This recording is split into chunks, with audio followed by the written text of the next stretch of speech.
एक छोटी सी आपको एक गुफ्तगू सुनानी है। पाकिस्तान के कप्तान और कोच मिसबाह-उल हक से बातचीत हुई और आइए सुनते हैं कि वो इस वक्त जो सिचुएशन चल रही है पाकिस्तान क्रिकेट टीम की, जो परफॉर्मेंस रही है, उस हवाले से क्या कहते हैं। साबिक हेड कोच और साबिक कप्तान मिसबाह-उल हक साहब मौजूद हैं। मिसबाह भाई, बहुत शुक्रिया टाइम देने का।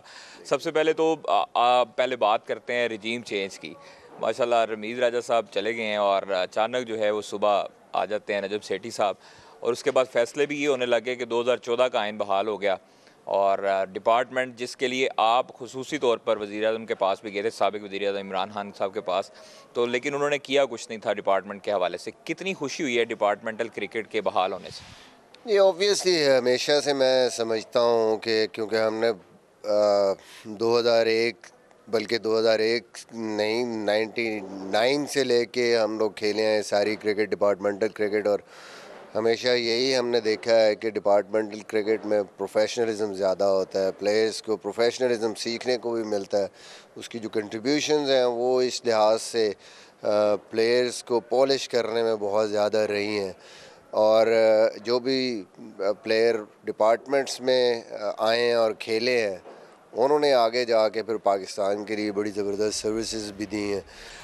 शाहिद अफरीदी के डिसीजंस कैसे लगे, जो 24 रुकनी स्क्वाड उन्होंने ऐलान किया, और काफ़ी लड़के जो इग्नोर हो रहे थे काफ़ी अरसे से, जिसमें उसामा मीर हैं, उसके बाद हारिस सुहेल थे, वो भी इन हुए, उसके बाद खुशदिल और इफ्तिखार और आसिफ अली, ये लोग बाहर हो गए जो आपके टेन्योर में रेगुलर प्लेयर्स थे। आई थिंक ओवरऑल अच्छे डिसीजंस थे। कोशिश की उन्होंने कि जो परफॉर्मर्स थे उनको कहीं ना कहीं आप लेके आएँ, उनको चांसेस भी मिले। उसामा ने बड़ा ज़बरदस्त परफॉर्म भी किया।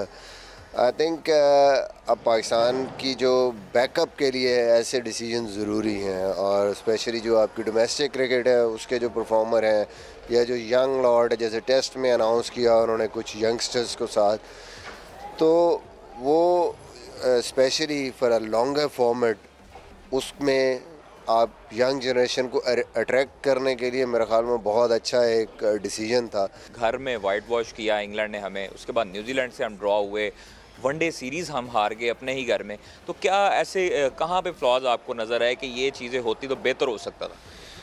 देखिए, सबसे बड़ी जो वजह है ना, मैं हमेशा ये बात करता हूँ कि आपकी जो परफॉर्मेंस स्टार्ट होती है ना, वो स्टार्ट होती है सीरीज़ की प्लानिंग से। मैं समझता हूँ कि ऑस्ट्रेलिया सीरीज़ या इंग्लैंड सीरीज़, इसकी जो प्लानिंग थी वो वहीं से ही आप गलत हो गए कि आपने ऑस्ट्रेलिया की सीरीज़ आपने राइट आफ्टर द पीएसएल कर दी। आपकी टीम रेडी नहीं थी, सिर्फ 4 दिन मिले आपको टेस्ट से पहले, फिर पिंडी आपने वेन्यू रख दिया अगेंस्ट इंग्लैंड। तो टीम को ब्लेम करने से पहले आपने तो पहला कदम ही गलत रख दिया ना। तो आपने जो एडवांटेज लेना होता है होम सीरीज़ का, वो आपने डिसएडवांटेज में बदल दिया।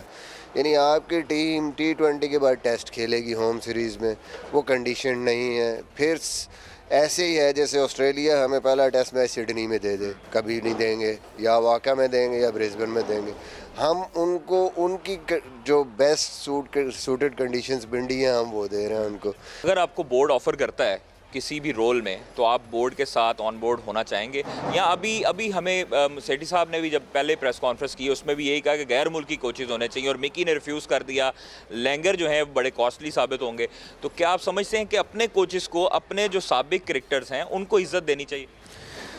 लेकिन मैं तो हमेशा से ये कहता हूँ कि हम कभी वैल्यू नहीं करते अपने लोगों को, हम वैल्यू नहीं करते। बाहर से हमें जैसा भी हो हम कहते हैं कि बस फ़ॉरेन कोच अगर आ गया तो बस ये एक रेमेडी है। नहीं, आपको बैठ के एनालिसिस या एक सोच के साथ देखना चाहिए कि हमें क्या चाहिए, कौन सा बंदा हमारे लिए। आप सिर्फ ये ना सोचें कि ये पाकिस्तानी है या ये फ़ॉरेन कोच है तो उसकी बेसिस पे आप डिसाइड करें। आपको एबिलिटी देखनी चाहिए, उस बंदे की यूटिलाइजेशन क्या है वो देखना चाहिए।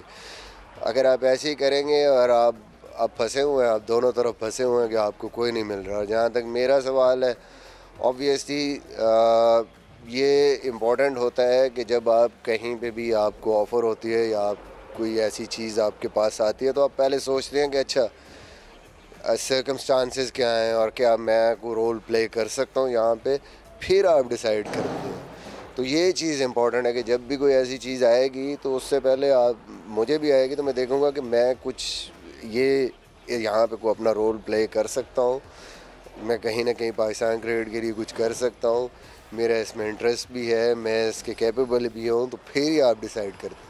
बहुत शुक्रिया। मिसबाह हक हमारे साथ मौजूद थे, साबिक कप्तान, साबिक हेड कोच की बातें आपने सुनी है और उनका यही कहना है कि अपने जो क्रिकेटर्स, साबिक क्रिकेटर्स हैं, उनको कोचिंग में इज्जत देनी चाहिए। और इसी के साथ साथ बाबर आजम पर उन्होंने कहा है कि तनकीद बेजा है और तमाम बोर्ड और तमाम जो लोग डिसीजन मेकर्स हैं उनको बैठकर ये सोचना चाहिए कि उन्होंने क्या डिसीजन करना है, नेक्स्ट फ्यूचर में उनका क्या डिसीजन है। और इसी के साथ साथ शाहिद अफरीदी की अबूरी सिलेक्शन कमेटी की पर उन्होंने बातचीत की और इनका यही कहना था कि शाहिद अफरीदी ने मुस्तहिक क्रिकेटर्स को मौका दिया और बेहतरीन सिलेक्शन की।